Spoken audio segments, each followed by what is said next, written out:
Welcome back to another technical deep dive here in the debug zone. Today, we're tackling a big question and breaking it down with insights from other users. Hopefully this clears up some misconceptions and helps you get the answer you need. So buckle up, stay a little curious, and let's jump right in.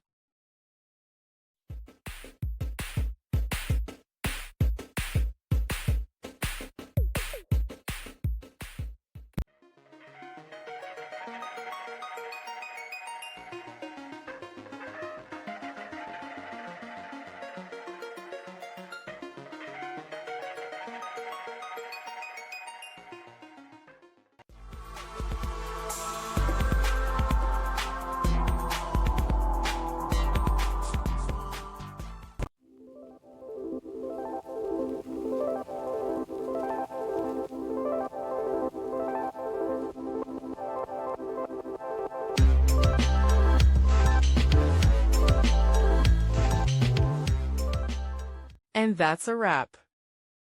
I hope you found the answer you were looking for. If you did, take a second to hit that subscribe button. It really helps out. And let me know in the comments which solution worked best for you. See you next time in the debug zone.